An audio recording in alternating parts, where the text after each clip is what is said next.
All right, so a new victim has arrived. Can you guess what kind of car this is? It's a Toyota Town Ace, four-wheel drive, diesel, turbo, super extra. Read all about it. It has all kinds of signage on it to let you know what it is. It's even got the mud flap. Four-wheel drive. Japanese really like their signage. It's got the vents on the windows. And I think this is the kind with the whole front end lights up. Yeah. So it's got the Cressida lights and the fog lights within the center part. Toyota, of course, very proud of this van. So I think it's got some issues. We're going to bring it in the shop and see what it is. Customer wasn't really definitive on what was going on, but I smell, I think, a coolant leak when it's hot. So let's bring it in the shop and take a look. Oh, I'll just bring you along with me. Now, normally you would open this door and drive. On this particular car, we're going to open the other door. Not necessarily the wrong side, but my boots keep getting caught in my foliage. So it's a right-hand drive. Put the key in. I think we got some glow plugs to warm up because this is a diesel. Which key is it? I might have the wrong keys here. Oh, there we go. Oh, what do we got on the dash here? We got a glow plug light there. It's gone off. We got radiator, all kinds of warnings. All right, all right. Beeping at me. Let's turn that off because that is one annoying beeper. So we're inside our Toyota van and I'm looking here. It's got a TAC four-wheel drive. Oh, it's down here. AC, rear AC, defrosters, stereo, clock, heater controls, lots of heater controls. Let's turn the key back on. Okay, so it's got two turbo light buttons. Must be like low boost and high boost, or vice versa. So the beeping must be when the glow plugs are ready. Let's put our foot in the clutch. It is a 5-speed with a high-low. Fired right up.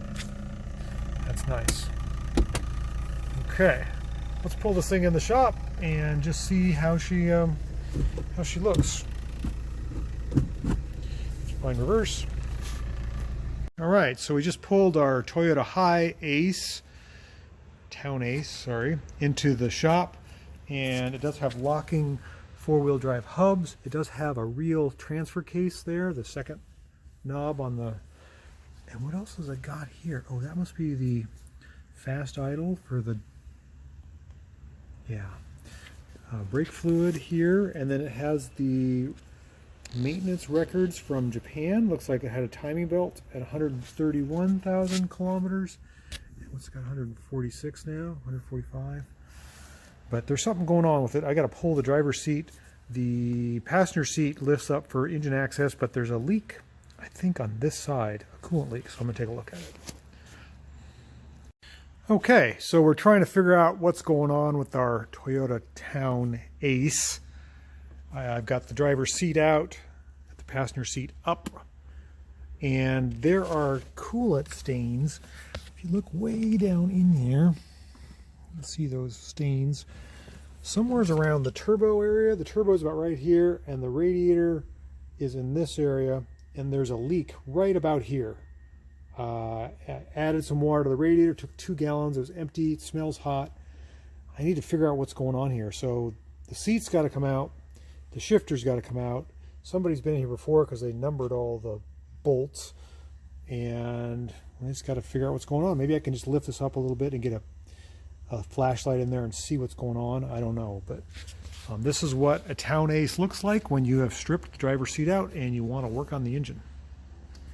Kind of a lot of work just to get to diagnose a leak. Okay, so we're a little farther along with our Town Ace and diagnosing our water leak, and I got the panel just lifted up a little bit and pried up with a 2x4. I think I figured it out. you look right here, there's a hole, a pinhole in the water neck. You can see all the stains. The alternator's all stained. Underside is completely stained. This has been leaking for a while. I don't know how to fix that. I guess I could get a new water neck. I could weld that, or I could epoxy it. I might epoxy it because I have a feeling this whole thing is rusted. I think that's the plan. I got to get this panel out of here so we can work on it a little better. Yeah, I'm pretty sure that's not supposed to happen. Whoops. That's got... I can't say I've ever seen that before. Okay, I broke out my big welder. I ground down the pipe real clean, put a little weld on it, spattered a little bit. I'm going to do a test on it, see if that holds. I wanted to epoxy it, but the epoxy won't stick to wet stuff. So I think I've got a good way to test this. I'm going to fill up the water neck with water and see if it leaks. Should be able to tell right away. Hopefully this will be a good repair. Okay, so years and years and years of welding, goober welding exhaust pipes that are rusty has finally paid off. I got a pretty good goober weld on this, and there was another hole a little lower down, but I was able to clamp it. I don't know what to do. I don't know where to find that water neck. Double clamp and a little weld seems like it patched it up. It's not the most beautiful thing, but I think it's going to work. Next thing is to pressure test it and make sure that it works under pressure. Let's try that. All right, we're wrapping up on our Town Ace project we've been working on. We fixed the coolant leak. You can see, maybe you can't see, all the stains in the wheel arch there. When this truck first came in, I could smell coolant, hot coolant from this driver's door area, and that's where it was leaking. But while I got it up in the air, I wanted to take you on a chassis underside tour. A lot of people don't get a chance to see a vehicle up in the air like this, and I thought it might be kind of fun. Let me just let you know where we are. We fixed the coolant leak, changed the oil with synthetic, full synthetic. I tightened all the belts and did an assessment. It's got a torn CV boot in the front. We'll check that out. So let's get under this thing and do a little assessment and kind of a look-see at a early 90s Town Ace. I'm not sure if I turn this light on or not. That'll help. So the front of the vehicle looks like this, completely glassed over on the front. Headlights seem to go from one side to the other. It's kind of like a mono light, although there's a fog light there and there's a fog light there. So the Toyota part doesn't light up, which is kind of silly, I think. But if we get under the vehicle, first off, you're going to notice the air conditioning condenser or evaporator, whatever you call it, the radiator for the air conditioning. It has a fan on top and it's mounted flat so that the air blows through the radiator and out these vents. That's what cools the air conditioning, or that's the air conditioning transfer point. Let me see if I can get my light a little better here, or turn the light on here. Let's see, can I do that? Yeah, okay, that might be better. I turned the light on my camera. So we have sort of a bully bar on the front that protects that. This is a fairly heavy vehicle. This bull bar is just below the bumper and it connects to the front cross member. You can see these are big stout supports. We have our steering box here, which is basically a worm drive. The shaft comes straight down out of the cabin there into this and then goes back to the steering because you're sitting on top of the front wheels. This is a four-wheel drive vehicle, so we have drive axles and we have disc brakes on the front. Typical Toyota quality, very high quality, very sturdy. We'll move our way back here a little bit. You can see the air conditioning receiver dryer and the little sight glass for checking the AC. A lot of stuff packed in here. We have the fresh air vent, I believe, for the HVAC, which goes to the front. You can see it up there. That actually might be for the engine. That's a snorkel for the engine, I think. Engine combustion air. There's snorkels for everything. There's another snorkel that goes in this wheel well. This CV boot is knackered. You can see it's got a split in it. I'm going to let the customer know about that. But I just drained the coolant, so there's a couple of drips here. We have our front differential right here. I mean, everything is jammed in here. This is our front differential. It is sort of a straight axle, except that it's got independent control arms, but the center part is straight axle. We have rack and pinion steering, which is also attached to this cross member. There's a lot of stuff going on. The engine doesn't really start until after the cross member, which is behind the center line of the front axle. This is the drive shaft that goes to the front axle, and you can see it comes all the way from the center of the vehicle. The front drive shaft is longer than the rear drive shaft on this car, which is insane. So we have the sump for the oil pan here. Looks like there's a level sender or heat sensor in the oil pan. Our oil filter is right there, and just above the oil filter is our turbo, little tiny turbo. And the exhaust is funny. It comes out of the turbo, it wraps around the oil pan, goes along the passenger side of the vehicle, and then out, because the fuel tank is on this side and it can't get through there. So we're looking at the driver's side here, fuel tank, torsion bars, front suspension. That's the emergency brake and shifter mechanism up there. You can see some of the rust stains from the coolant leak that I just fixed. The coolant was blowing back. I mean, there's a crazy amount of stuff packed in this vehicle. The engine is there, ends about right there, and that's the clutch. Transmission to this point here, and then transfer case to this point, which is middle of the vehicle. So the drive shaft for the rear of the vehicle is super short because everything is pushed back. The drive shaft for the front is much longer. And we'll get back to the rear, which we have a solid rear axle with drum brakes and coil spring suspension here. Looks like the same axle that might be in a truck. Very stout. We have a spare tire here, which has air in it. Our muffler in the back of the van. This one has a kind of a Japanese-esque mud flap. I think it says Toyota.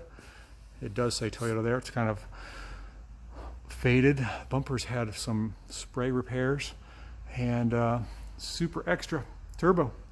So that's the underside of our van. We're going to let it down now, and I'll show you a couple things top side. Oh, I forgot to mention the battery is located here in the middle of the vehicle. Pretty compact for a four-wheel drive van. Trying to get all that stuff in there is pretty crazy. Some engineer really fought with this thing, but came out great. I've mentioned earlier, this is a true four-wheel drive. It has a high-low range transfer case and locking hubs, so pretty stout. And again, disc brakes on the front. All right, so we got the driver's door open on our van. We have it in the service position. The driver's seat is out.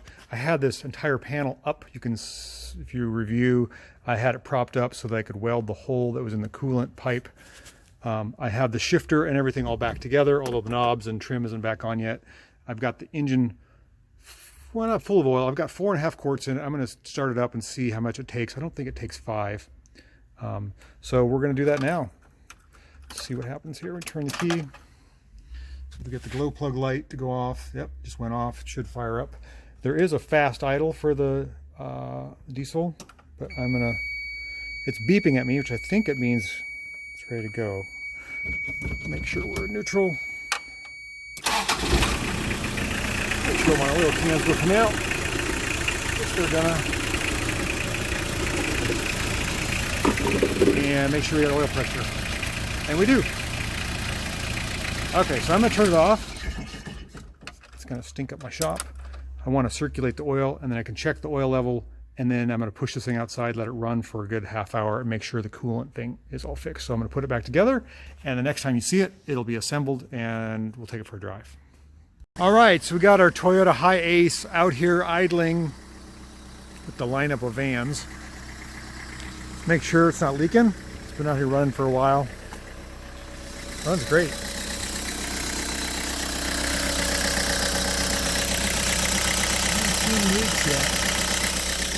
There's the temperature. Temperature's up to half. I think it's time to take it for a drive. Let's shut the seat down and we'll take it for a little drive and just see how she does. But coolant staying up. That's great. All right, so we got our Town Ace up and running. Stella's not happy about not going for a ride, but sometimes that's the way the cookie crumbles, doggy. I don't want you to get your shedding white fur in my customer's nice interior. So this is an early 90s, probably 93, 94. Town Ace, Toyota, right-hand drive, diesel, 4-wheel drive, and 5-speed. And we're going to take it for a little drive. Great cars. E-brake off. First gear is over there. We'll let the clutch out and make sure we're not going to get run over by a truck. Clutch is a little weak on this thing, I have to say. It's a little grabby and high. Really a nice ride, though. Turns out it's a nice day, too. It's odd to look over that way and make sure there's no cars coming, and there is cars coming. I gotta wait. A second. It takes a little extra effort to look over on what would be normally the driver's side. Yeah, clutch has got a little grabbiness. It's running for second gear. It's a diesel engine, so it doesn't like to rev like a normal gas car. So we're in third gear, we're going about 30 kilometers an hour. Oh, it's got good zip. That's interesting. The little green light comes on when I hit the turbo. Watch this. See that? It's actually pretty spunky. I imagine that the green light's on all the time. I don't know what that's about. Fourth gear. And bring her down to a stop here. Whoa! Turn the wipers on, thinking that was a turn signal. Turn signal's on this side. Oh, back into first gear. And we'll cut through the park here. So it looks like when we're underway, the green light comes on to let you know the turbo is working, and then I'm assuming the yellow light is like big hills or heavy load of the engine. I'm assuming. Look at these fall colors. Isn't it gorgeous? It's mid-October, and we had a really blustery day. Again, we got to look left, make sure we don't get smashed by traffic, and put it back into first gear, which we are. And let's run her through the gears here a little bit. Yeah, the green light comes on about half throttle, and then it goes off again. So we're in second gear. Right, really zips up there. This is a good driving car. Oh, clutch slip, clutch slip. Clutch is on its way out. Let the customer know that. All right. Well, that's interesting. Third gear, full throttle, clutch slip. We're gonna turn in here, and our puppy dog is probably just waiting for us. Yep. Look at that. Good little dog. Downshift to second gear. There's my dog. Okay. Well, the thing is not leaking any coolant. I'll make sure that works good. The heater works good. This is a nice rig. Stella, you missed a nice little test drive. I don't smell or see coolant fumes piling out of here anymore. That's what was happening before. What a nice driving rig. I like these things. I wonder so many people love these things. They're easy to live with, easy to drive. Nice rig. Thanks for watching.